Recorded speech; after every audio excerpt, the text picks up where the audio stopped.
would change when she's mine.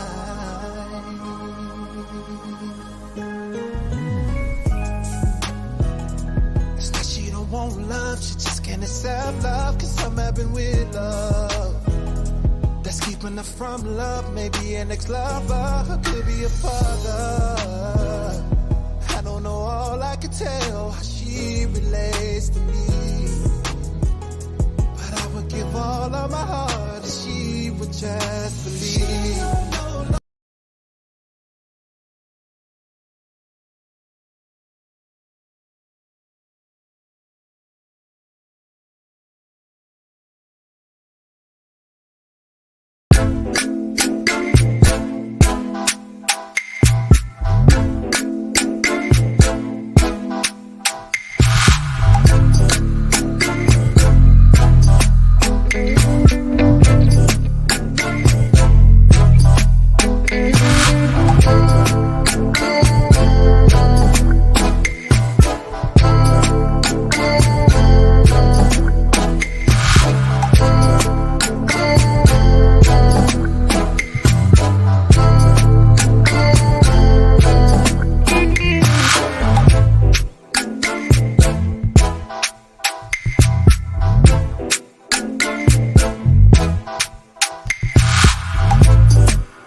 Good morning. Good morning, YouTube. Good morning, universe. Good morning, good morning, good morning, and good morning. Welcome to my channel. I'm Organized Chaos. And it is Juneteenth. Happy Juneteenth, everybody. All right. I will not be here very long. I got to get on my bike. I'm trying to get on the bike early. Thanks to the sun that loves me for my tan and glow right now. And yeah, that's it. That's all. Happy belated Father's Day to all the fathers on YouTube or anybody that comes across my channel. Yesterday was Father's Day. Today is June 19th, 2023. And it is Juneteenth. I think it's the second official year of it being a federal holiday. So it's an off day. Enjoy if you are off today. And if you are working today, hopefully you are making that double time thing that they do. So we're gonna get back into our book, A New Earth, Eckhart. And we are on chapter 7. Chapter 7 is a little long, so I will only do half of that today because I want to get on my bike. The sun is up and hopefully it'll be warmer outside in about an hour or so. So I like to get out there. And right now I've been riding like it is my free space, y'all. I ride. Yesterday I rode for about 5 hours. I am obsessive, I know, which is about 50 miles. So I think I did close to 50 yesterday. So I will probably do the same today. And yeah, that's it. That's all. So chapter 7 of A New Earth, finding who you truly are. Nathi Satan, know thyself. These words were inscribed above the entrance to the temple of Apollo at Delphi, site of the sacred oracle. In ancient Greece, people would visit the oracle hoping to find out what destiny had in store for them, or what course of action to take in a particular situation. It is likely that most visitors read these words as they entered the building without realizing that they pointed to a deeper truth than anything the oracle could possibly tell them.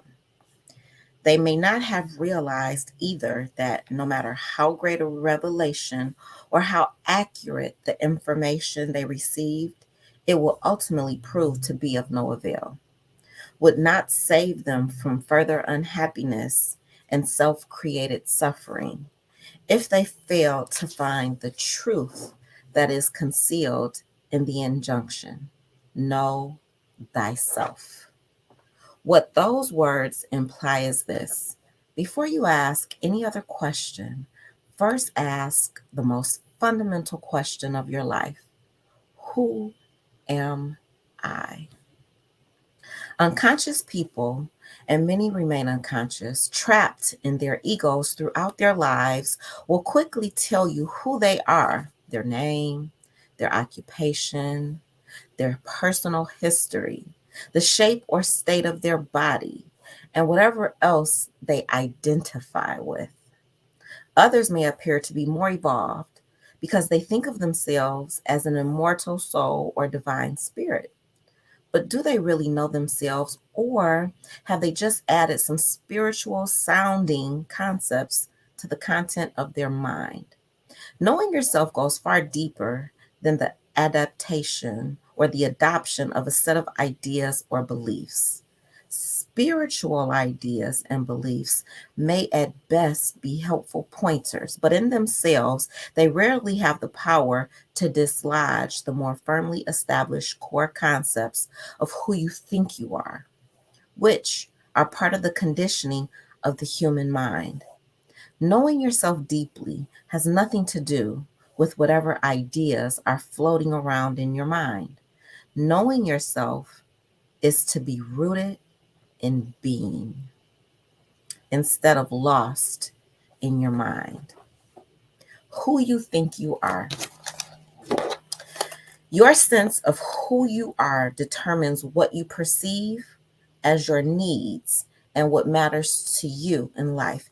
And whatever matters to you will have the power to upset and disturb you. You can use this as a criterion to find out how deeply you know yourself. What matters to you is not necessarily what you say or believe, but what your actions and reactions reveal as important and serious to you. So you may want to ask yourself the question: what are the things that upset and disturb me? If small things have the power to disturb you, then then who you think you are is exactly that: small, small things.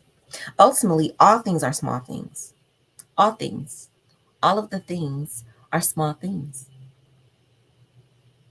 Ultimately, all things are small things because all things are transient. It's not permanent, it's temporary. None of this stuff is forever. This life doesn't last forever. So nothing should bother you. It's hard though. It's hard. My greatest teacher has been my children. My children have taught me how to be. My son was my greatest of the both. My daughter was easy peasy.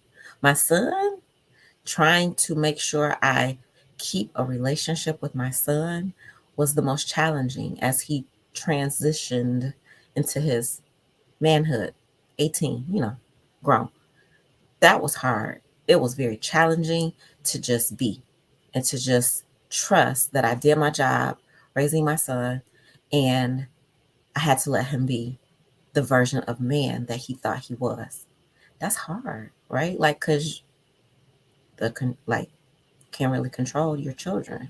We want to, we want to protect them and keep them safe and do all the things, but that was hard.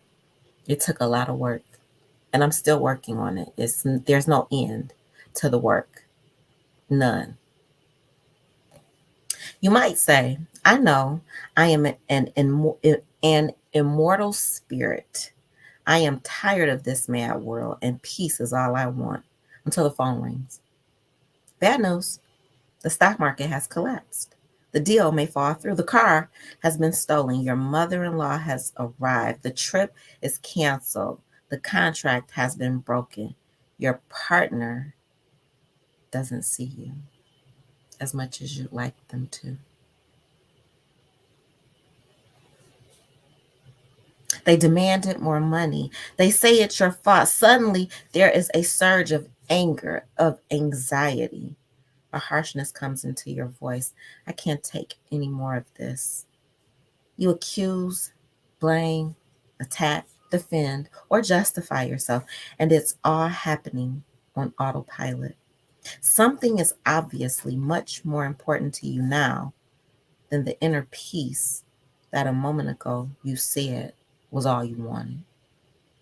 And you're not an immortal spirit anymore either. The deal, the money, the contract, the loss, the threat, the lack of importance are more important. To whom? To the immortal spirit that you said you are. No, to me, the small me that seeks security or fulfillment in things that are transient and gets anxious or angry because it fails to find it. Well, at least now you know who you really think you are. If peace is really what you want, then you will choose peace. If peace mattered to you more than anything else, and if you truly knew yourself to be spirit rather than little me, you will remain non reactive and absolutely alert when confronted with challenging people or situations, or a late night text that asks you, you okay? I'm fine. I am peace. I'm just fine. Yes, I'm okay. There's no reaction. Isness. I have learned. I'm not mastered it, but my ability to just be is uncomfortable. It can be very uncomfortable for people because it is what it is. I'm not angry about what is. It is. I don't gotta like it. I might do some internal dialoguing with myself to talk myself through this isness that I'm experiencing with you, but it is what it is. I am that I am. And no, I'm fine. Peace. You would immediately accept the situation and thus become one with it rather than separate yourself from it. Then, out of your alertness will come a response. Who you are, consciousness, not who you think you are, a small me, would be responding. It will be powerful and effective and will make no person or situation into an enemy. The world always makes sure that you cannot find yourself for long about that you cannot fool yourself for long about who you really think you are by showing you what really matters to you. How you react to people and situations, especially when challenges arise, is the best indicator of how deeply you know yourself. The more limited, the more narrowly egoic the view of yourself, the more you will see, focus on, and react to the egoic limitations, the unconsciousness in others. Their thoughts, or what you perceive as their thoughts, become to you their identity. This means you will see only the ego in them and thus strengthen the ego in yourself. Instead of looking through the ego in others, you are looking at the ego. Who is looking at the ego? The ego in you.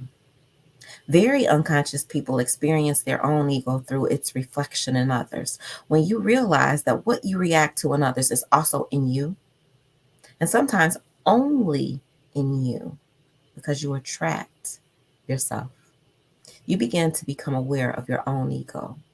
At that stage, you may also realize that you were doing to others what you thought others were doing to you. You sense seeing yourself as a victim. You are not the ego. So when you become aware of the ego in you, it does not mean you know who you are. It means you know who you are not. But it is through knowing who you are not that the greatest obstacle to truly knowing yourself is removed. Nobody can tell you who you are. It would just be another concept, so it would not change you. Who you are requires no belief. In fact, every belief is an obstacle. It does not even require your realization, since you already are who you are. But without realization, who you are does not shine forth into this world. It remains in the unmanifested, which is, of course, your true home. You are then like an apparently poor person who does not know he has a bank account with 100 million in it, and so his wealth remains an unexpressed potential. Abundance. Who you think you are is also intimately connected with how you see yourself treated by others. Many people complain that others do not treat them well enough. I don't get any respect, attention, recognition, acknowledgement. They say I'm being taken for granted. When people are kind, they suspect hidden motives. Others want to manipulate me, take advantage of me. Nobody loves me.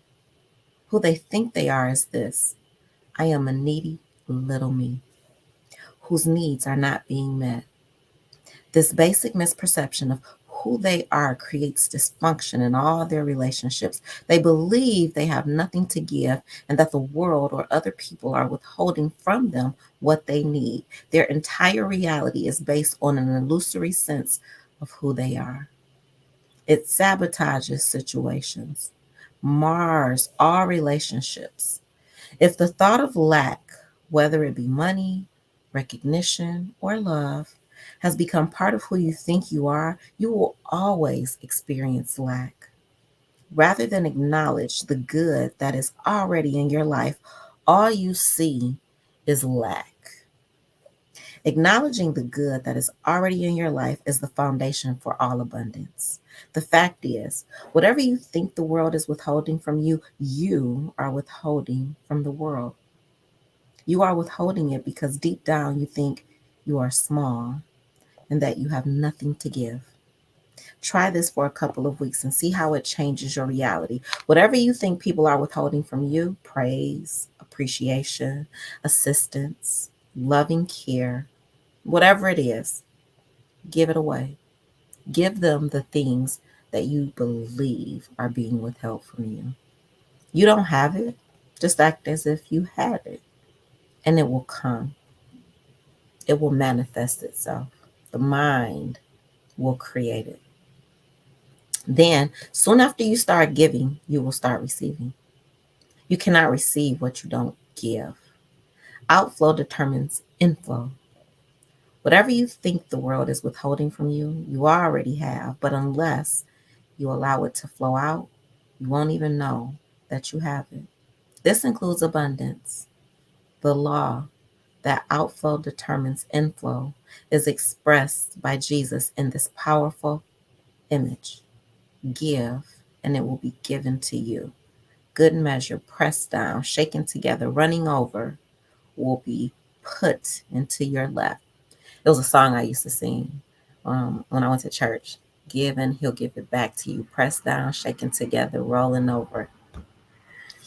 The source of all abundance is not outside you. It is part of who you are. However, start by acknowledging and reorganizing abundance without. See the fullness of life all around you.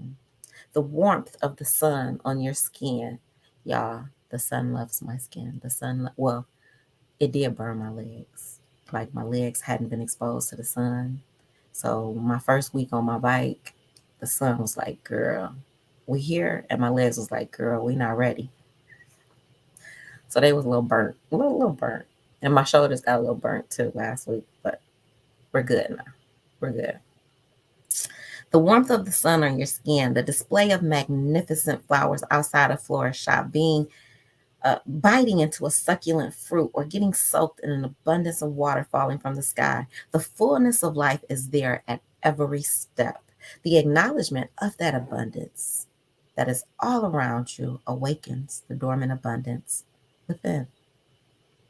Then let it flow out. When you smile at a stranger, there is already a minute of outflow of energy. You become a giver. Ask yourself often, what can I give here?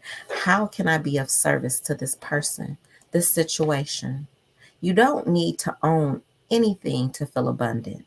Although, if you feel abundant consistently, things will almost certainly come to you. Abundance comes only to those who already have it. It sounds almost unfair, but of course it isn't. It is a universal law. Both abundance and scarcity are inner states that manifest as your reality. Jesus puts it like this: for to those, the one who has, more will be given. And from the one who has not, even what he has will be taken away. It reminds me of the Bible story. Don't ask me chapters and verse. I just remember the story of the master who gave the servant coins. And one servant buried the coins, one servant spent the coins, one servant invested the coins. And the one that buried it didn't benefit because it didn't grow. The one that spent it didn't benefit because it didn't grow. That part feels shaky. But the one that invested and grew, the wealth that had been given to them, was the one that was blessed. Think of your energy that way. When you give your energy and let it grow, and that energy is like the best version of who you are and what you are, that energy comes back. It will manifest itself. See yourself. Give yourself. Give what you want to give back. Give peace. Give space if needed. Knowing yourself and knowing about yourself. You may not want to know yourself because you are afraid of what you may find out. Many people have a secret fear that they are bad, but nothing you can find out about yourself is you. Nothing you can know about you is you. While some people do not want to know who they are because of fear, others have an insatiable curiosity about themselves and want to find out more and more. You may be so fascinated with yourself that you spend years in psychoanalysis, delve into every aspect of your childhood. I'm not that bad. I'm not that bad. Of your childhood, uncover secret fears and desires, and find layers upon layers of complexity in the makeup of your personality and character. After 10 years, the therapist may get tired of you and your story and tell you that your analysis is now complete. Perhaps he sends you away with a 5,000-page dossier. This is all about you. This is all about you. In my pot voice. Every other city we go. Okay. This is all about you. This is who you are. As you carry the heavy file home, the initial satisfaction of at last knowing yourself gives way quickly to a feeling of incompleteness and a lurking suspicion that there must be more to who you are than this. And indeed, there is more, not perhaps in quantitative terms of more facts, but in the qualitative dimension of depth. There is nothing wrong with psychoanalysis or finding out about your past as long as you don't confuse knowing about yourself with knowing yourself. The 5,000-page dossier is about yourself, the content of your mind, which is conditioned by the past. Whatever you learn through psychoanalysis or self observation is about you. It is not you. It is content, not essence. Going beyond ego is stepping out of content. Knowing yourself is being yourself, and being yourself is ceasing to identify with content. Child, this YouTube, it's all about content. Most people define themselves through the content of their lives. Whatever you perceive, experience, do, think, or feel is content. Content is what absorbs most people's attention entirely, and it is what they identify with. When you think or say, my life, you are not referring to the life that you are, but the life that you have or seem to have. You are referring to content. You are referring to your age, health, relationships, finances, work, and living situations, as well as your mental, emotional state, the inner and outer circumstances of your life, your past, and your future all belong to the realm of content, as do events, that is to say, anything that happens, everything, life, living, things, this experience is content. It's not who you are. It's not consciousness. What is there other than content? That which enables the content to be. I just said this, and I haven't even read this part. The inner space of consciousness. I'm learning chaos and higher order. When you know yourself only through content, you will also think you know what is good or bad for you. You differentiate between events that are good for me and those that are bad. This is a fragmented perception of the wholeness of life, in which everything is interconnected, in which every event has its necessary place and function within the totality. The totality, however, is more than the surface appearance of things, more than the sum total of its parts, more than whatever your life or the world contains. Behind the sometimes seemingly random or even chaotic succession of events in our lives, as well as in the world, lies concealed the unfolding of a higher order and purpose. This is beautifully expressed in the Zen saying, the snow falls, each flake in its appropriate place. We can never understand this higher order through thinking about it, because whatever we think about is content. Whereas the higher order emanates from the formless realm of consciousness, from universal intelligence. But we can glimpse it, and more than that, align ourselves with it, which means be conscious participants in the unfolding of that higher purpose. You know who helped me, reminded me, was my stepmother yesterday. I went to hang out with my dad for a couple hours, and my stepmother and I are talking about her son. Her oldest son was murdered. M-word, whatever we call it on YouTube, was taken away from her.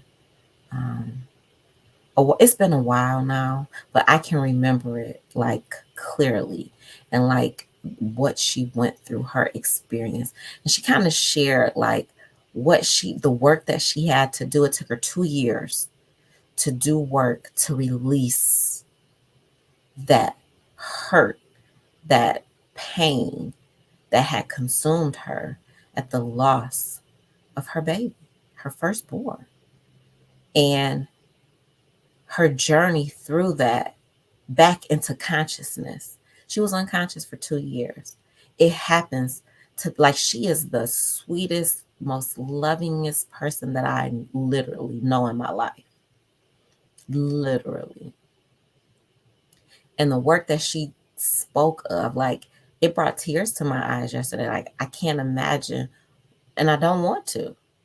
Like, that hurt, that pain. She literally said, if I never have to experience that type of hurt and pain, I'm cool.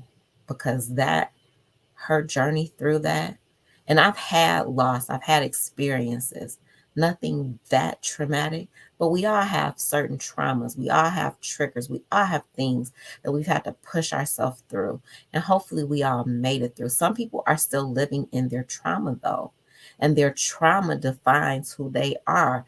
Some people live in their pain.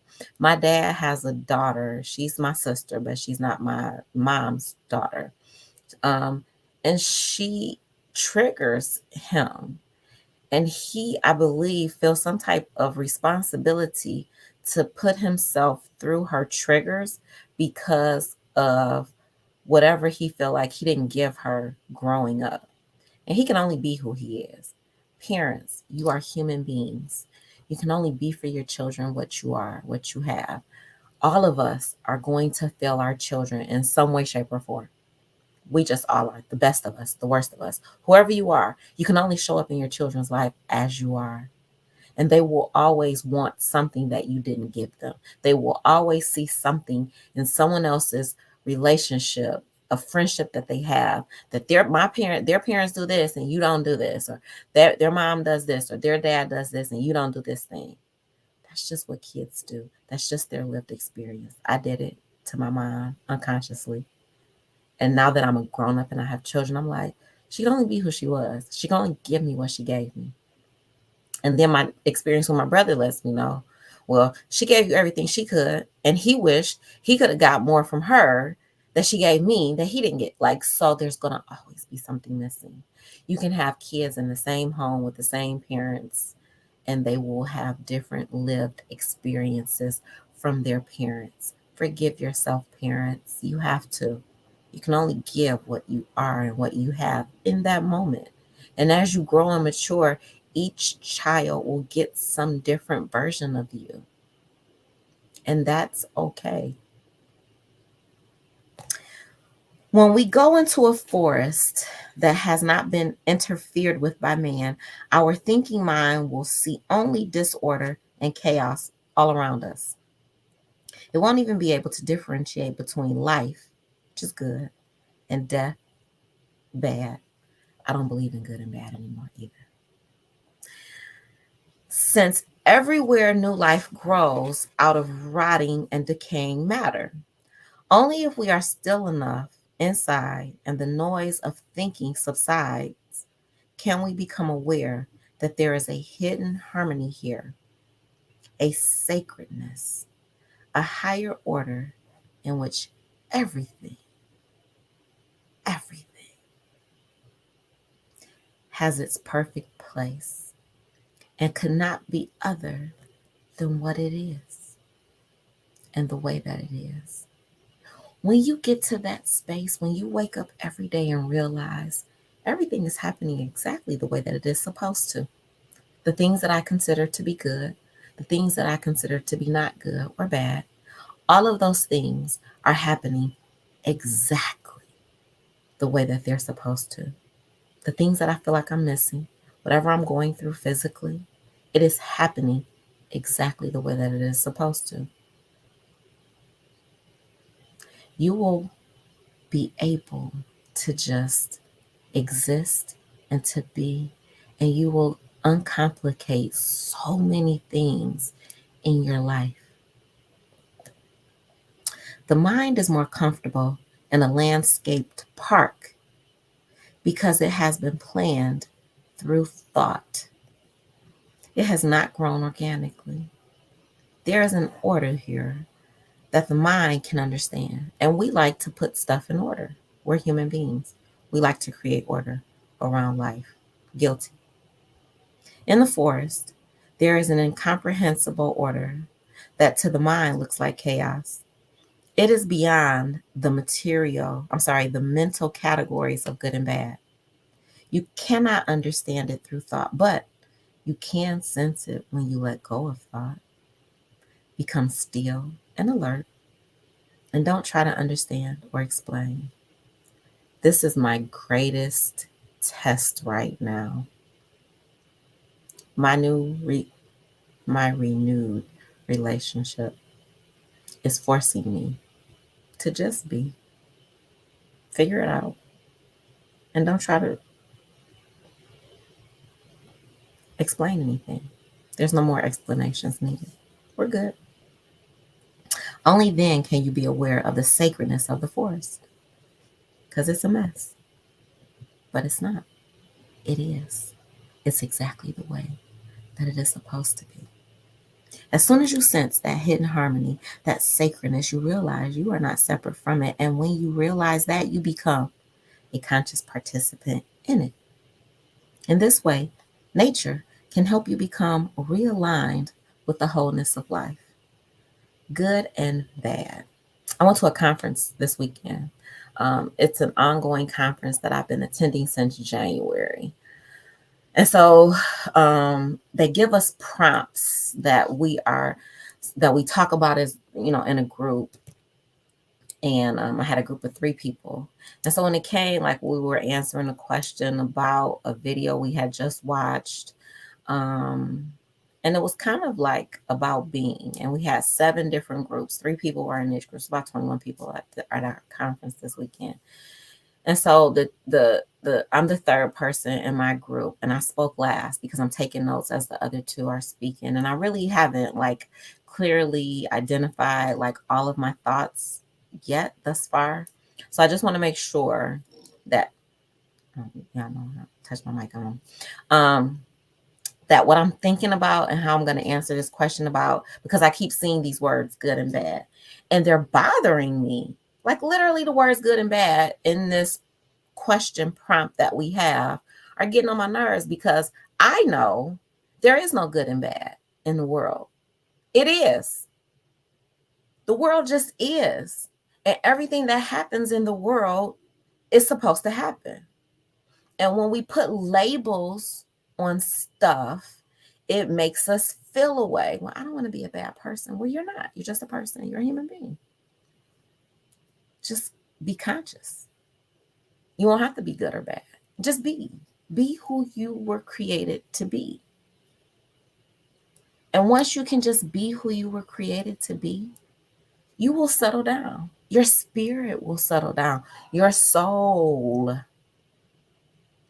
will chill. And stop trying to put stuff in categories like good and bad. So let's see what Eckhart has to say about this good and bad. Because I had a time answering the question. And when it came to me, I was like, okay, so first of all, I don't believe in good and bad. So the way that I'm going to answer this is a little different from y'all, because we got to get that up out of here. That's why I told the story like there's no good and bad for me. But let's see what Eckhart says.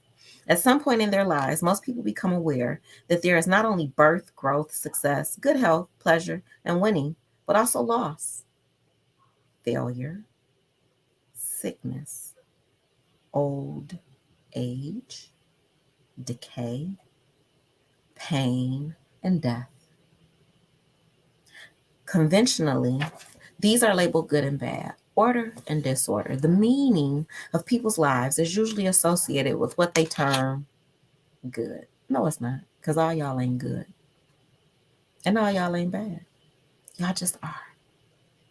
But the good is conditionally threatened by collapse, breakdown, disorder, threatened by meaninglessness, and the bad. When explanations fail and life ceases to make sense, sooner or later, disorder will erupt into everyone's life. No matter how many insurance policies he or she has, it may come in the form of loss or accident, sickness, disability, old age, death. However, the eruption of disorder into a person's life and the resultant collapse of a mentally defined meaning can become the opening into a higher order. And we talked about this weekend as well, because 2 of us, me and another young lady, I interviewed for a position that I didn't get. And I had been dealing with a lot of stuff all year at work. And I had documented my journey of what I had been dealing with. And when I didn't get the position, it immediately, like literally, freed me to speak about my journey to my boss. And that freedom was exactly what needed to happen. I didn't need to get the position. I needed to talk about my experience, my life experience this year.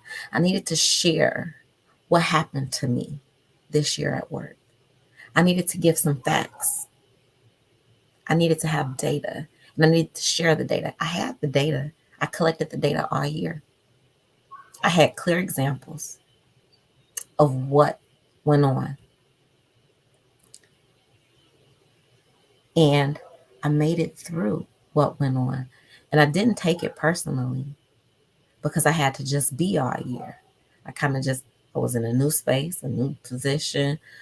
Like it was just a lot of new. And so I was like, well, am I seeing what I'm seeing? Am I feeling what I'm feeling? Am I experiencing what I'm experiencing? Child, write this down, document it. As I'm preparing to I know this interview is coming up. I got this. And when I was told no, it was speak. The universe was just like, it's your time now, speak. And it was the most freeing experience. So I wasn't supposed to get the position. And in that, I also asked for some other things to take place for next school year. So I shared that with the group. And then another young lady in our group resigned from her position because of her lived experiences this year. And what we all realized, all 21 or so of us, is that this isn't bad. There is no good or bad here. This is isness. And when you are in your isness, it just is. It is happening exactly the way that it's supposed to happen. Because right around the corner from every no, right around the corner from every resignation, right around the corner from knowing your worth and standing in it, is what was meant for you. And if you didn't resign, and if you didn't get told no, and if you didn't know your importance, and you didn't know what you wanted, you wouldn't have gotten there. So there's no bad. That's not bad. Those things weren't bad. It was what it was. It is what it is. You are who you are. I am that I am. And everything that is happening is right on time, in a perfect time. And it's not bad. It just is. So are you okay? You should be. Why wouldn't you be? Deal with your emotions. Mentally respond. Do not emotionally react. Learn to mentally respond. It will grow you. It will push you. And learn to accept isness.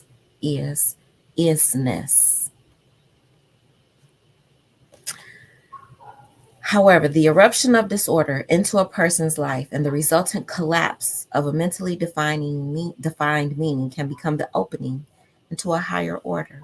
The wisdom of this world is folly with God, says the Bible. What is the wisdom of this world? The movement of thought and meaning that is defined exclusively by thought. Thinking isolates a situation or event and calls it good or bad as if it had a separate existence. Through excessive reliance on thinking, reality becomes fragmented. This fragmentation is an illusion, but it seems very real while you are trapped in it. And yet the universe is an indivisible whole in which all things are interconnected, in which nothing exists in isolation. The deeper interconnectedness of all things and events implies that the mental labels of good and bad are ultimately illusory. They always imply a limited perspective and so are true only relatively and temporarily. This is illustrated in the story of a wise man who won an expensive car in a lottery. His family and friends were very happy for him and came to celebrate. Isn't it great? They said. You are so lucky. The man smiled and said, maybe. For a few weeks, he enjoyed driving the car. Then one day, a drunken driver crashed into his new car at an intersection and he ended up in a hospital with multiple injuries. His family and friends came to see him and said, that was really unfortunate. Again, the man smiled and said, maybe. While he was still in the hospital one night, there was a landslide and his house fell into the sea. Again, his friends came the next day and said, weren't you lucky to have been here in the hospital? Again, he said, maybe. The wise man's maybe signifies a refusal to judge anything that happens. Instead of judging what is, he accepts it and so enters into conscious alignment with the higher order. He knows that often it is impossible for the mind to understand what place or purpose a seemingly random event has in the tapestry of the whole. But there are no random events, nor are there events or things that exist by and for themselves in isolation. Everything is happening exactly in alignment with the way that it is supposed to happen. The atoms that make up your body were once forged inside stars. And the causes of even the smallest event are virtually infinite and connected with the whole in incomprehensible ways. If you wanted to trace back the cause of any event, you would have to go back all the way to the beginning of creation. The cosmos is not chaotic. The very word cosmos means order. But this is not an order the human mind can ever comprehend, although it can sometimes glimpse at it. All right, so this is where I'm going to stop. This is kind of the halfway point of this chapter, and we've been here 48 minutes. So I need to get on my bike. I need to release some energy into the universe, enjoy the sun, let it love on me for Juneteenth. And I thank you for being here. If you're here live, hey. If you're on the replay, hey. Make sure you subscribe, like, share. I love you all. Have an amazing day. Be at peace with life. Be still. Just be. I love y'all. Mwah. Happy Juneteenth. Enjoy.